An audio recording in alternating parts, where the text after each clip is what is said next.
প্রিয় অনার্স প্রথম বর্ষের শিক্ষার্থীরা, আসসালামু আলাইকুম। চতুর্থ অধ্যায়ের পরে আজকে আমরা করব পঞ্চম অধ্যায়ের ক্লাস। এই পঞ্চম অধ্যায়ের টপিকগুলো হচ্ছে যে প্রথম হচ্ছে যে প্রেজেন্টেশন সফটওয়্যার, দেন হচ্ছে প্রেজেন্টেশন স্লাইড, দেন হচ্ছে যে মেনু বার এবং অ্যাট লাস্ট হচ্ছে টুল বার। আমরা মূলত এই অধ্যায় থেকে এই চারটি টপিক সম্পর্কে ধারণা নিব। তাহলে কি হবে, এই অধ্যায়ের মেন যে প্রশ্নগুলো আছে আমরা এই টপিকগুলো থেকেই কিন্তু উত্তর দিতে পারবো। তো আমরা প্রথমে জানবো প্রেজেন্টেশন সফটওয়্যার কাকে বলে বা প্রেজেন্টেশন সফটওয়্যার কি। আমাদের এখানে একটা তথ্য লেখা আছে যে প্রেজেন্টেশন সফটওয়্যার হলো মাইক্রোসফট পাওয়ার পয়েন্ট। মূলত মাইক্রোসফট পাওয়ার পয়েন্টকে বলা হয় কি প্রেজেন্টেশন সফটওয়্যার। এটি একটি গ্রাফিক্স প্যাকেজ। আমরা এই সংজ্ঞাটা এমনও বলতে পারি যে সফটওয়্যারের মাধ্যমে কোনো সভা, সেমিনার, প্রোগ্রাম, বিভিন্ন অনুষ্ঠান ইত্যাদি স্থানে কোনো ছবি, কোনো টেক্সট, কোনো অডিও, কোনো ভিডিও ইত্যাদি তথ্যকে কার্যকরভাবে উপস্থাপন করা যায়, তাকে প্রেজেন্টেশন সফটওয়্যার বলে। আমি যে সংজ্ঞাটা বললাম এই সংজ্ঞাটাও আপনারা খাতায় লিখে নিতে পারেন। দেন এই প্রেজেন্টেশন সফটওয়্যার কোথায় ব্যবহার করা হয়? আমাদের পরীক্ষাতে প্রশ্ন থাকে যে প্রেজেন্টেশন সফটওয়্যার কাকে বলে এবং প্রেজেন্টেশন সফটওয়্যারের ব্যবহার সম্পর্কে লিখো। প্রেজেন্টেশন সফটওয়্যারটা আমরা কোথায় কোথায় ব্যবহার করি? যেমন বর্তমান সময়ে কিন্তু শিক্ষামূলক বিভিন্ন কন্টেন্ট তৈরির ক্ষেত্রে এই প্রেজেন্টেশন সফটওয়্যার ব্যবহার করা হয়। আমি যে তথ্যটা আপনাদের এখানে প্রেজেন্ট করছি এটা কিন্তু প্রেজেন্টেশন সফটওয়্যারের মাধ্যমে। তো আমাদের প্রথম পয়েন্টটা দেওয়া আছে যে শিক্ষক এবং শিক্ষার্থীদের লেকচার বা বিভিন্ন প্রজেক্ট উপস্থাপনের জন্য প্রেজেন্টেশন সফটওয়্যার ব্যবহার করা হয়। তার মানে প্রেজেন্টেশন সফটওয়্যারের ব্যবহারের ক্ষেত্র প্রথম কোথায়? শিক্ষা প্রতিষ্ঠানে। দেন হচ্ছে যে বিভিন্ন মিটিং, সেলস প্রেজেন্টেশন এবং কর্পোরেট আলোচনার ক্ষেত্রে এই প্রেজেন্টেশন সফটওয়্যার ব্যবহার করা হয়। বিভিন্ন মিটিংয়ে, বিভিন্ন সভা, বিভিন্ন সেমিনারে, বিভিন্ন সেলস প্রজেক্টের ক্ষেত্রে, বিভিন্ন কর্পোরেট যে প্রজেক্টের ক্ষেত্রে, এই সকল ক্ষেত্রে কিন্তু প্রেজেন্টেশন সফটওয়্যারের মাধ্যমে তাদের বিভিন্ন তথ্য তুলে ধরা হয়। যে কোনো বিষয়ে তথ্য বা ধারণা উপস্থাপনের জন্য এটি ব্যবহার করা হয়। অর্থাৎ কোনো একটা তথ্য বা ধারণা উপস্থাপনের জন্য এই প্রেজেন্টেশন কিন্তু একটি বহুল ব্যবহৃত একটি টুল। এই সফটওয়্যারটি, এটা কিন্তু আমরা যে স্প্রেডশিট, মাইক্রোসফট যেটা অফিস যেটা করছি তারই কিন্তু একটা ফিচার। এটা স্লাইড সম্মুখে কম্পিউটারের ছোট পর্দা থেকে দর্শকবৃন্দকে বড় পর্দায় দেখানো যায়। আপনি কম্পিউটার থেকে এই পাওয়ার পয়েন্টে একটি প্রেজেন্টেশন করলেন, করার পর দেন একটা সভা বা যে কোনো সেমিনারে যখন এটা প্রেজেন্ট করবেন তখন কিন্তু যদি আপনি প্রজেক্টের মাধ্যমে বা প্রজেক্টরের মাধ্যমে যদি এটা শো করান তাহলে কিন্তু কি আপনার কম্পিউটারে এটা ছোট পর্দায় এটা করছেন আর ওখান থেকে ডেলিভারি দিয়ে কি একটা বড় পর্দায় দেখাচ্ছেন। এই যে আমার এই স্লাইডটাও কিন্তু আগে কম্পিউটার থেকে করে নিতে হয়েছে, দেন কিন্তু আমি স্মার্ট বোর্ডে এটা প্লে করেছি। 5 নম্বর পয়েন্টটা ছিল স্লাইড সম্মুখে অ্যানিমেশন ইফেক্ট তৈরি করে টেলিভিশনের ন্যায় বহুল প্রচারণার মাধ্যমে বিজ্ঞাপন সহ অন্যান্য সবকিছু প্রদর্শন করানো হয়। দেখেন আমি কিন্তু একটা স্লাইডারের মাধ্যমে, এই যে একটা স্লাইডারের মাধ্যমে আপনাদের একদম লাইন বাই লাইন, এই যে একটা লাইনের পরে আরেকটা লাইন এখানে শো করছি, এর মধ্যে কিন্তু একটা ইফেক্ট দেওয়া আছে, একটা ট্রানজিশন দেওয়া আছে, যার ফলশ্রুতিতে কিন্তু এটা একটু আকর্ষণীয়ভাবে প্রেজেন্ট করা যাচ্ছে। তার মানে কোনো টেলিভিশনের ন্যায় প্রচারণা যদি আমরা করতে চাই এই সফটওয়্যার ব্যবহার করে কিন্তু আমরা করতে পারবো। নির্দিষ্ট ডেটার ভিত্তিতে সহজে চার্ট উপস্থাপনা মানে সম্ভব হয়। নির্দিষ্ট ডেটার ভিত্তিতে আপনি যে কোনো তথ্য একটা গ্রাফ বা চার্টের মাধ্যমে এই প্রেজেন্টেশন সফটওয়্যারের মাধ্যমে উপস্থাপনা করতে পারবেন। দেন অন্য প্যাকেজ যেমন আমরা বলি যে এমএস এক্সেল বা এমএস ওয়ার্ড, এর ফাইলগুলোও এই প্রেজেন্টেশন সফটওয়্যারে কিন্তু লিঙ্ক করা যায়। আপনি ওখানে একটা ফাইল করলেন, সেটা কিন্তু এখানে অ্যাড করা যাবে। আমাদের পয়েন্ট 8 নম্বর হচ্ছে যে নির্দিষ্ট টেক্সট, টাইটেল এবং গ্রাফিক সংবলিত স্লাইড বানানো যায়। তার মানে আপনি এখানে প্রত্যেকটা তথ্য হচ্ছে পার্ট টু পার্ট মেক করতে পারবেন এই জায়গায়, টেক্সট বা টাইটেল বা গ্রাফিক সহ। আমি একটু পরে আপনাদের এই সফটওয়্যারটার ব্যবহার দেখাবো। স্লাইডে মুভি এবং সাউন্ড সংযোজন করা যায়। এই পাওয়ার পয়েন্ট প্রেজেন্টেশন সফটওয়্যারে আপনি যে কোনো ভিডিও সংযোজন করতে পারবেন এবং ভিডিওতে যে কোনো সাউন্ড অ্যাড করতে পারবেন। স্লাইডে নানা ধরনের ছবি সংযোজন করা যায় মিটিং বা মাইন্ডারের সাহায্যে আলোচ্য বিষয় প্রণয়ন, সময় নির্ধারণ ইত্যাদি কাজ কিন্তু এই প্রেজেন্টেশন সফটওয়্যারের মাধ্যমে করা যায়। তাহলে এখানে আমরা মোট 11টা পয়েন্ট এখানে দেখলাম। পরীক্ষাতে আপনার প্রশ্ন থাকতে পারে প্রেজেন্টেশন সফটওয়্যার কাকে বলে, প্রেজেন্টেশন সফটওয়্যারের ব্যবহারের ক্ষেত্রগুলো লেখো। তখন আপনি আগে আমি যে সংজ্ঞাটা বললাম যে প্রেজেন্টেশন সফটওয়্যার কাকে বলে এটা দিবেন, দেওয়ার পর এখান থেকে আপনি কমপক্ষে 10টা রেডি করে যাবেন এবং সংজ্ঞা মনে রাখতে পারলে ওখান থেকে কিন্তু আপনি কয়েকটি পয়েন্ট তৈরি করতে পারছেন মূল বিষয়টা যদি বুঝেন। দেন আমরা প্রেজেন্টেশন ও স্লাইড সম্পর্কে জানবো, যে প্রেজেন্টেশন সফটওয়্যার সম্পর্কে জেনেছি, এবার জানবো প্রেজেন্টেশন ও স্লাইড। প্রথমে প্রেজেন্টেশনটা কি? অনেকগুলো স্লাইড একটা প্রেজেন্টেশনের মধ্যে, যেমন আমি আপনাদের এই পঞ্চম অধ্যায়ের একটি প্রেজেন্টেশন তৈরি করেছি, এটা কিন্তু অনেকগুলো স্লাইড তথ্য এবং বক্তার উপস্থাপনার মাধ্যমে। আমি যখন এই স্লাইডটা তৈরি করছি তখন এখানে অনেকগুলো স্লাইড লাগছে, এখানে আপনাদের পঞ্চম অধ্যায়ের তথ্য দেওয়া লাগছে এবং আমি কিন্তু এটা আপনাদের সামনে প্রেজেন্ট করছি। এই সমন্বয়ে কোনো নির্দিষ্ট বিষয় শ্রোতাদের সামনে ব্যাখ্যা করা হয়, তখন তাকে প্রেজেন্টেশন বলে। আমি এখন আপনাদের সামনে কি করছি? প্রেজেন্টেশন করছি। কি প্রেজেন্টেশন করছি? একটি ক্লাস প্রেজেন্টেশন করছি পঞ্চম অধ্যায়ের। তাহলে এখানে আমার কি কি লাগছে দেখেন, এখানে আমার প্রথমত স্লাইড লাগছে, এটা প্রেজেন্ট করতে হলে। স্লাইডের পরে আমার তথ্য লাগছে, আপনার পঞ্চম অধ্যায়ের তথ্য। দেন এখানে আমি যে আপনাদের বিভিন্নভাবে উদাহরণ সহ বা বিভিন্ন তথ্য দিয়ে কিন্তু এইগুলা বোঝানোর চেষ্টা করছি, আপনাদের সামনে এটা ব্যাখ্যা করছি। তাহলে এইটাই কিন্তু প্রেজেন্টেশন। আপনার কলেজে প্রেজেন্টেশন দিতে হবে, কলেজে নির্ধারিত একটা টপিকের উপরে প্রেজেন্টেশন দিতে হবে, তাহলে কি করতে হবে? ওই প্রেজেন্টেশনটা আগে আপনার একটা সফটওয়্যার তৈরি করতে হবে, সেটা হচ্ছে প্রেজেন্টেশন সফটওয়্যার। দেন কি, ওর স্লাইড তৈরি করতে হবে। আপনি বিভিন্ন যে তথ্যগুলা দিবেন, এই তথ্যগুলা প্রথম পেজ একটা স্লাইড, দ্বিতীয় পেজ একটা স্লাইড, এভাবে একাধিক স্লাইড তৈরি করতে হবে। দেন এইটা কিন্তু আপনার বুঝিয়ে দিতে হবে। তার মানে কি, আপনি তখন একটা বক্তা, আপনার সামনে যারা আছে, যে শ্রোতাগুলো আছে, তাদেরকে কিন্তু এটা বুঝিয়ে দিতে হবে। এরপরে এটা প্রেজেন্টেশন এর হচ্ছে বৈশিষ্ট্য। আপনার প্রশ্ন থাকবে যে প্রেজেন্টেশন কাকে বলে, এর বৈশিষ্ট্য লিখো। যে প্রেজেন্টেশন হচ্ছে যে একটি সামগ্রিক যোগাযোগ প্রক্রিয়া, এর মধ্যে অনেক বিষয় থাকে। এটি স্লাইড, বক্তা এবং শ্রোতাদের একটি সম্মিলিত রূপ। যেমন স্লাইড, দেন হচ্ছে যে বক্তা যে কথা বলছে এবং শ্রোতা যারা লিসেনার যারা শুনছে, তাদের একটি সম্মিলিত রূপ। দেন আমরা বলতে এটি কেবল তথ্যের প্রদর্শনী নয়, মানে এখানে শুধু তথ্যই দেখানো হয় না, বরং বক্তার বাচনভঙ্গি ও শারীরিক ভাষার সমন্বয়। আমরা প্রেজেন্টেশন বলতে কিন্তু শুধু সফটওয়্যারের মধ্যে এটা অ্যারেঞ্জ করলে হবে না, যে কোনো বিষয় বোঝানোর জন্য আপনার বডি ল্যাঙ্গুয়েজ ব্যবহার করতে হবে। আমি যদি আপনাদের একদম ক্লাস যদি এখানে একদম স্ট্যাচু হয়ে রোবটের মতো যদি ক্লাস নিই, আপনারা কিন্তু ওইভাবে এনজয় করবেন না। তার মানে কি, আপনার বডি ল্যাঙ্গুয়েজ বা বাচনভঙ্গি থাকা লাগবে, এর সাথে একটা ব্যালেন্স করা লাগবে। এইটাই হচ্ছে যে প্রেজেন্টেশনের আরেকটি বৈশিষ্ট্য। দেন এর একটি নির্দিষ্ট লক্ষ্য থাকে, যেমন কাউকে বোঝানো বা কোনো সিদ্ধান্তে পৌঁছানো। প্রেজেন্টেশনের তো একটা নির্দিষ্ট একটা লক্ষ্য থাকবে, যেমন আমার মেন লক্ষ্য এই প্রেজেন্টেশন থেকে যে আপনাদেরকে এই ক্লাসটি বোঝানো। এটি অনেকগুলো স্লাইডের একটি যৌক্তিক বা ধারাবাহিক প্রবাহ। এই প্রেজেন্টেশনের মধ্যে অনেকগুলো স্লাইড থাকে। আমি যদি প্রেজেন্টেশন সফটওয়্যারটা আপনাদের দেখাই, দেখেন এই যে এই পাওয়ার পয়েন্ট, এই পাওয়ার পয়েন্ট এটা আপনারা দেখতে পাচ্ছেন কিনা, এটা কিন্তু একটা প্রেজেন্টেশন সফটওয়্যার। এর মধ্যে দেখেন আমি আপনাদের এই ক্লাসটি যখন মেক করা, তখন এখানে কিন্তু অনেকগুলা দেখেন অনেকগুলা স্লাইড, এই যে প্রত্যেকটি ছোট ছোট যেগুলা দেখতে পাচ্ছেন, এই যে এইগুলাকে বলা হয় স্লাইড।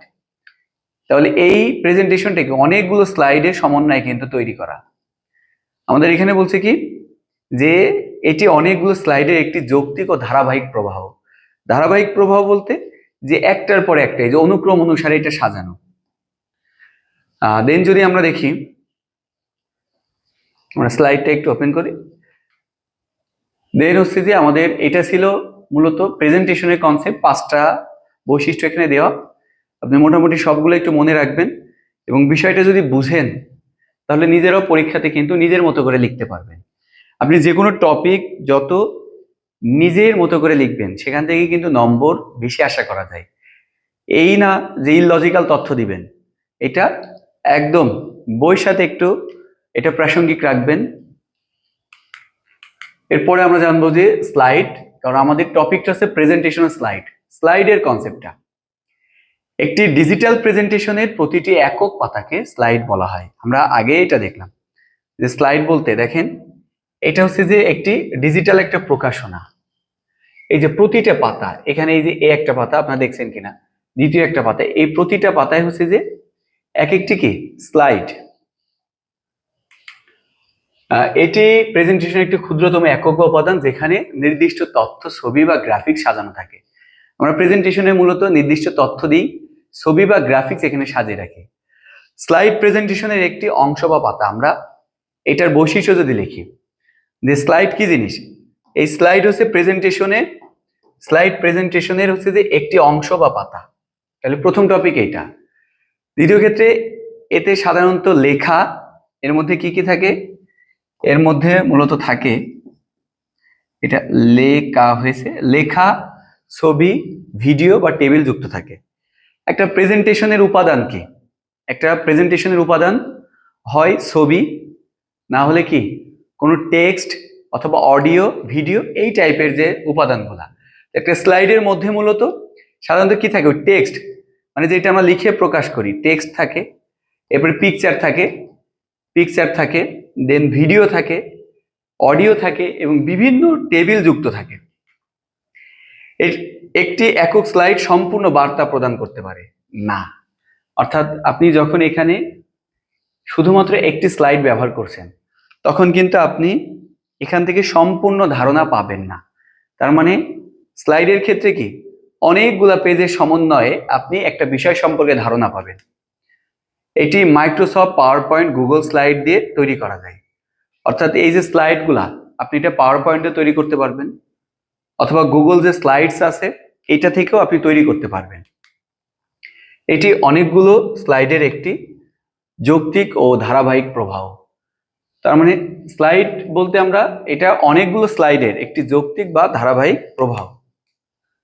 এটা ছিল আমাদের প্রথম কনসেপ্ট। আপনার ওখান থেকে প্রশ্ন থাকতে পারে প্রেজেন্টেশন ও মানে স্লাইডের মধ্যে পার্থক্য কি। তখন কিন্তু আপনার এই যে আমরা যে কনসেপ্টগুলো পড়লাম, যে প্রেজেন্টেশনের একটা কনসেপ্ট পড়েছি, স্লাইডের কনসেপ্ট পড়েছি, ওখান থেকে কিন্তু আপনার উত্তর দিতে হবে। সুনির্দিষ্ট স্লাইড নির্বাচন।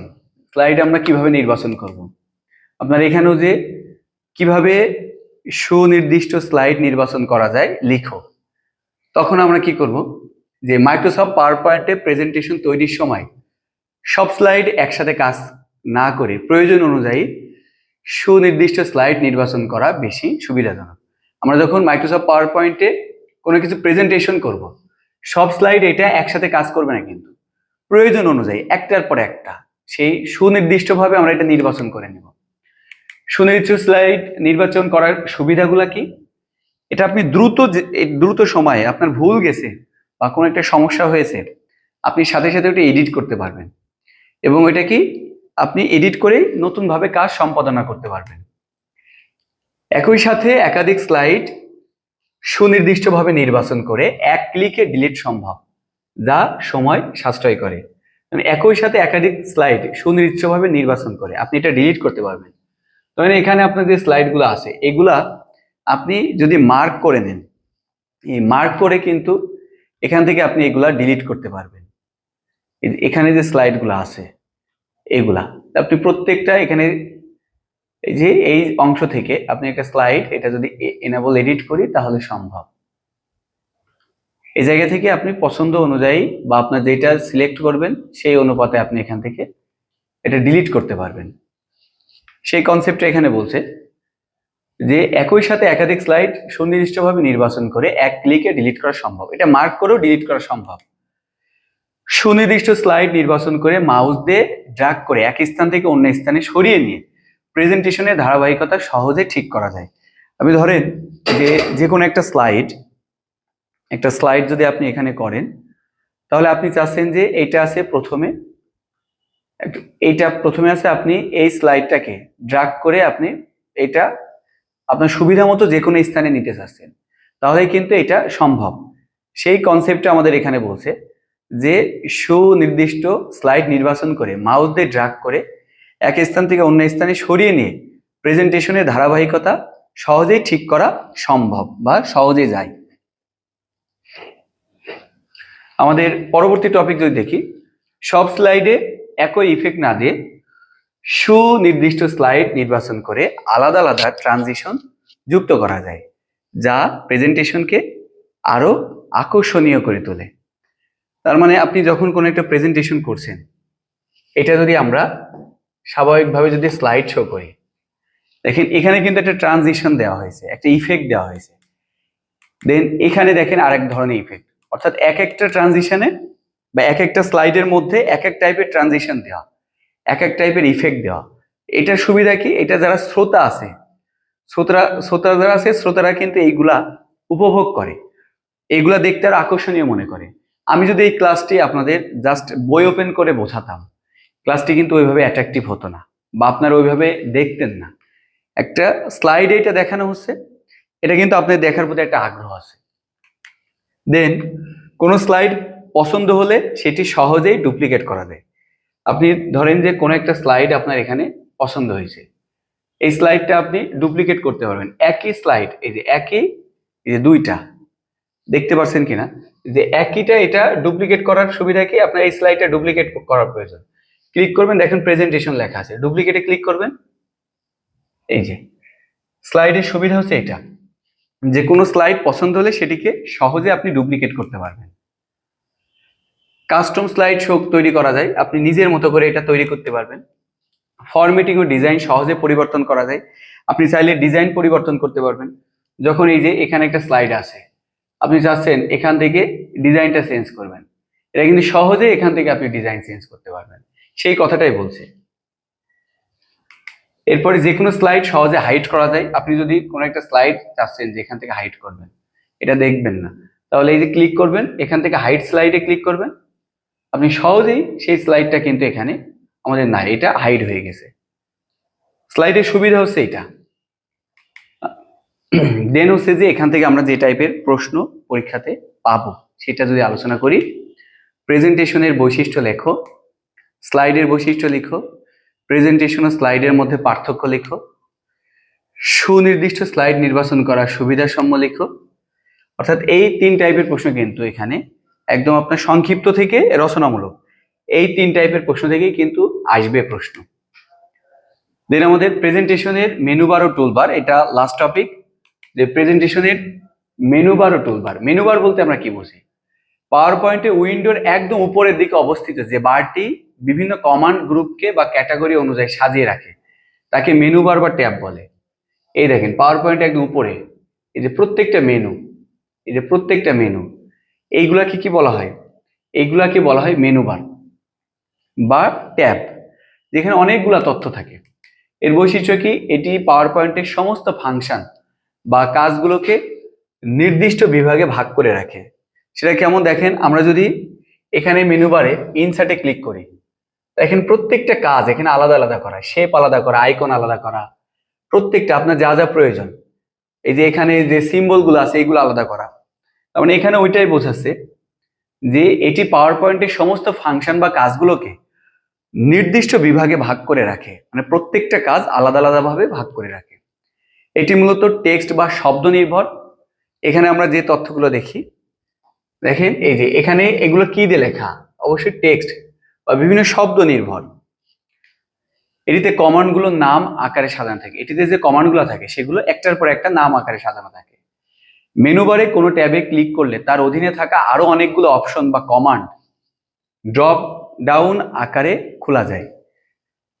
ড্রপ ডাউন আকারে কি ওইটা ওপেন করা যায়। আমরা যদি দেখি এটা ড্রপ ডাউন, এই যে এখানে আমরা হোমে ক্লিক করলাম, দেখেন এখানে প্রত্যেকটা তথ্য একটা ড্রপ ডাউন বক্স আকারে এখানে তৈরি হয়েছে। আমি যখন ড্রতে ক্লিক করছি, এখানেও ড্রর অধীনে যে অপশনগুলো, যে কমান্ডগুলো, প্রত্যেকটা ড্রপ ডাউন আকারে আছে, সেই কথাটা এখানে বলছে। এরপরে এটি সাধারণত অ্যাপ্লিকেশন উইন্ডোর টাইটেল বারের ঠিক নিচে নির্দিষ্ট স্থানে অবস্থান করে। তার মানে আমরা যে মেনু বারগুলো দেখি, এটা কিন্তু একদম টাইটেলের নিচে অবস্থান করছে। এরপরে এটি ফাইলে সেভ করা থেকে শুরু করে প্রিন্ট করা বা সেটিংস পরিবর্তন করার মতো বড় কাজগুলো মেনু বার থেকে নিয়ন্ত্রিত হয়। তার মানে আমি পাওয়ার পয়েন্টে যত কাজ করব, সকল কাজ কিন্তু আমরা কি এই মেনু বার থেকে নিয়ন্ত্রণ করব। দেন আমাদের আছে টুলবার। মেনু বারের ঠিক নিচে অবস্থিত ছোট ছোট আইকন বা ছবির সমন্বয়ে গঠিত যে বারটি দ্রুত কাজ করার জন্য বহুল ব্যবহার করা হয়, সেইগুলাকে কি বলা হয়? টুল বার বা রিবন। আপনি দেখেন, আপনি যখন এখানে ক্লিক করবেন, প্রত্যেকটা তথ্যেরই একটি ছোট একটা সিম্বল দেওয়া আছে। ধরেন আপনি দুইটা জিনিস দেখায়, যে এখান থেকে আপনি স্লাইড শো করবেন, তাহলে আপনার প্রথমে স্লাইড শোতে যেতে হবে, দেন এখানে ফ্রম বিগিনিং এটাই ক্লিক করতে হবে। কিন্তু আমার এই যে এই সফটওয়্যারটা আপডেট, তো এখানে দেখেন যে এর যে টুল বার, সেটা কিন্তু এই উপরে কিছু ছোট আকারে। টুল মানে কি? যে আলাদা আলাদা ভাবে যেটা বোঝায়। দেখেন টুলস গুলো, আমি যদি জাস্ট স্লাইড শো এর এই টুলসে ক্লিক করি, আমার কিন্তু অনেকগুলো অপশনে যাওয়া প্রয়োজন পড়ছে না। আমি একবারে একটা সিম্বল থেকে কিন্তু এটা স্লাইড শো করতে পারছি। সেই কথাটা এখানে বলছে যে মেনু বারের ঠিক নিচে অবস্থিত। আমাদের ওইটা আপডেট সফটওয়্যার ওখানে উপরে আছে, অনেক ক্ষেত্রে কি সেই নিচে এগুলো অবস্থিত হয়। এরপরে টুলবারের কমান্ডগুলো ছোট ছোট আইকন বা ছবির মাধ্যমে থাকে, যা ব্যবহারকারী সহজেই চিনতে পারে। দেখেন এই যে আইকনগুলা, এখানে যে আইকনগুলো আছে এগুলা কি ছোট ছোট, এটা সেভ আইকন, দেন এটা হচ্ছে যে স্লাইড শো এর আইকন, আপনি এটা রিডো আন্ডো, এটার হচ্ছে যে আইকন। আবার আপনার যে কোনো অপশনের অধীনেও কিন্তু বিভিন্ন আইকন আকারে সেই তথ্যগুলা থাকে। মেনুর গভীরে না গিয়েও মাত্র কয়েক ক্লিকে প্রয়োজনীয় কমান্ড কার্যকর করা যায়। আমরা মেনুতে প্রবেশ না করেও জাস্ট ওয়ান ক্লিকেও কিছু কিছু তথ্য আমরা কার্যকর করতে পারি। মেনু বারে যে ট্যাবে ক্লিক করা হয়, টুল বার রিবন স্বয়ংক্রিয়ভাবে সেই ট্যাব সংশ্লিষ্ট টুলগুলো সামনে নিয়ে আসে। আমরা মেনু বারে যে ট্যাবে ক্লিক করব, অর্থাৎ এখানে যদি ক্লিক করি, ধরেন ইনসার্টে ক্লিক করছি, ইনসার্টের অধীনে যে তথ্যগুলো আছে, আমরা অ্যানিমেশনে ক্লিক করছি, অ্যানিমেশনের অধীনে যে তথ্যগুলো আছে সেইগুলাই কিন্তু দেখাচ্ছে। ওইটাই বলছে মেনু বারে যে ট্যাবে ক্লিক করা হয়, টুলবার বা রিবন স্বয়ংক্রিয়ভাবে অ্যাক্টিভভাবে কি সেই ট্যাব সংশ্লিষ্ট টুলগুলো নিয়েই কাজ করে। ব্যবহারকারী চাইলে নিজের প্রয়োজন অনুযায়ী কুইক অ্যাক্সেস টুলবারে পছন্দ আইকনগুলো সাজিয়ে রাখতে পারেন। আপনি যদি চান সফটওয়্যারটা আপনি কুইক অ্যাক্সেসগুলো এখানে অ্যাড করতে পারেন। কোনো টুল সিলেক্ট হওয়া থাকলে সেটি হাইলাইট হয়ে থাকে, ফলে ব্যবহারকারী সহজে বুঝতে পারে বর্তমানে কোন টুলটি সক্রিয় আছে। আপনি যখন এই যে এখানে আমি ড্রই করছি, তখন কিন্তু ওর যে তথ্যগুলা, সেই তথ্যগুলো হাইলাইট আছে। দেন আমার এখান থেকে যা প্রয়োজন আমি সেই অনুপাতে এখানে কাজ করতে পারবো, সেই কথাটা এখানে বলছে। এখান থেকে যেমন প্রশ্ন আসবে, যেমন মেনু বার কি, মেনু বারের বৈশিষ্ট্য লিখো। টুল বার কি, টুল বারের বৈশিষ্ট্য লিখো। টুল বার ও মেনু বারের মধ্যে পার্থক্য লিখো। এটাও কিন্তু যে সংক্ষিপ্ত এবং রচনামূলক উভয় প্রশ্নের জন্য ইম্পর্টেন্ট। তো এইটাই ছিল আমাদের পঞ্চম অধ্যায়ের গুরুত্বপূর্ণ টপিকগুলা। এরপরে আমরা করব ষষ্ঠ অধ্যায়। আমি চেষ্টা করছি খুব কম সময়ের মধ্যে আপনাদের এই সিলেবাস কমপ্লিট করে দেওয়া এবং একটি নির্দিষ্ট হেল্পফুল হবে এই টাইপের একটি শীট তৈরি করা। সবাই ভালো থাকবেন। আবারও বলছি, আপনার ক্লাসে যদি কোনো টপিকে বুঝতে অসুবিধা হয় তাহলে অবশ্যই আমাদেরকে জানাবেন। আর আপনাদের কাছে একটা রিকোয়েস্ট থাকবে যে আপনারা অনলাইনে যে ক্লাসগুলো আপলোড হয় এটা অবশ্যই অবশ্যই ভালোভাবে দেখবেন, কারণ এটা নতুন সাবজেক্ট। যদি আপনি না বুঝিয়ে মুখস্থ করেন তাহলে পরীক্ষাতে এটা মনে রাখতে পারবেন না। ধন্যবাদ সবাইকে, সবার জন্য শুভকামনা থাকবে। আসসালামু আলাইকুম।